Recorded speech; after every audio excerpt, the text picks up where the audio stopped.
Chapter 21, The Accident of Nature.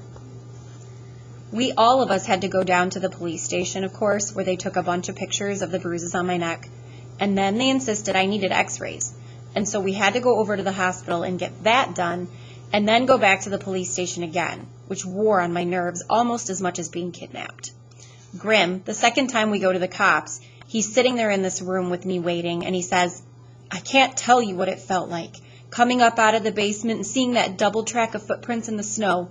I knew it was him. I just knew it in my heart." He kept insisting that Graham go home, which she finally did, because we were there at the police station for hours more, me telling all about it over and over until I thought I would faint dead away if just one more person asked me what happened after I woke up in the dark and was stolen from my own bed. Grim, he just keeps patting me on the arm and saying, "This is important, Max. Maybe this time they'll lock him up for good." That's what everybody keeps saying, that this time they've got Killer Kane where they want him, in violation of parole, in violation of a restraining order, abduction of a minor, and 2 counts of attempted murder, me, and the heroic biker babe, which is what the papers took to calling Loretta Lee. The word is she's hurt pretty bad because he cracked a bone in her neck, but she'll be okay in the long run. Iggy, when I saw him that time in the hospital waiting, he was chewing a hole right through his beard. He was so worried, and it made me think he wasn't such a bad dude after all. It all goes to show, like Grimm says, that you can't always judge a book by the cover. It turns out to be a pretty weird Christmas vacation, as you might imagine, and Graham keeps fussing at me and won't let me sleep in the cellar. "I don't care if he is under lock and key," she says. Grimm, he says, please humor the woman. She's worried about to death. And so I sleep upstairs on the fold-out, and at night Graham keeps checking to see I'm there, which is a pain, but she can't help herself. And anyhow, I'm just as glad not to be alone in the Down Under. Freak, well, the fair Gwen just about threw a fit when she got him home, because of him disobeying a direct order and sneaking away to rescue me. But after a while, she calms down, and all she does is just look at him and shake her head. "What am I going to do with you?" she asks. "Put me up for adoption," he says. "I want to go live with the Waltons."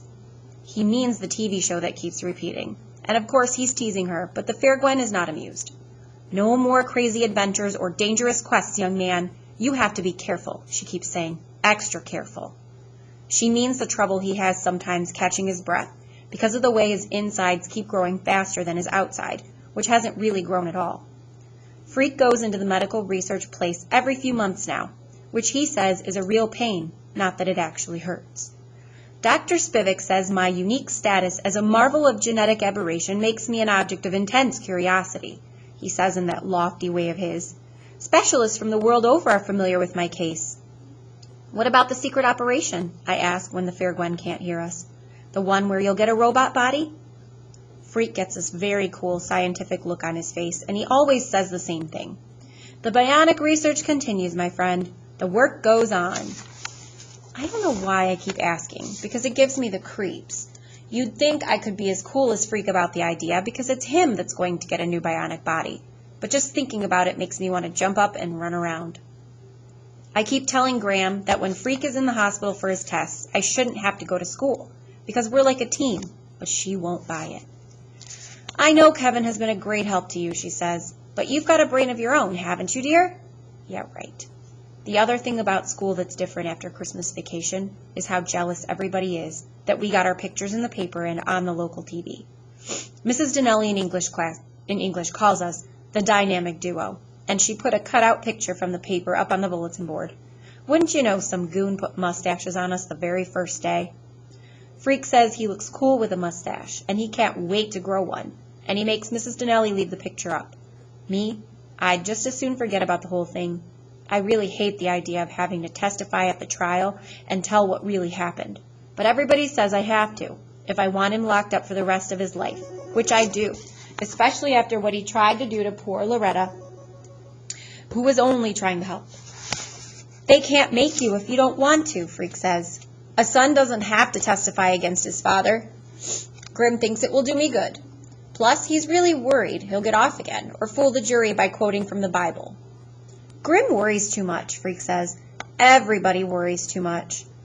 The way it finally turns out with Killer Kane, Freak is right, because just before the trial is supposed to start, and I've got my fingernails chewed down to the second knuckle, Grim gets this telephone call that makes him punch his fists in the air and go, "Yes! Yes!" What happened? They made a deal and Killer Kane pled guilty, which means he has to serve out the rest of his original sentence plus 10 more years.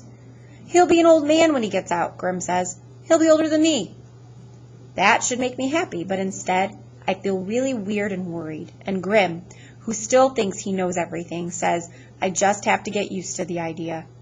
"The man is an accident of nature," he says. "All you got from him is your looks and your size. You've got your mother's heart, and that's what counts." The weird thing I keep thinking about, what if something happens when I get older and I turn out to be another accident of nature? Grim sees me thinking about that one night just before bed, and he sits on the end of the fold-out and he says, "Things will make a lot more sense when you finish growing up, Maxwell. Now sleep tight and don't let the bed bugs bite."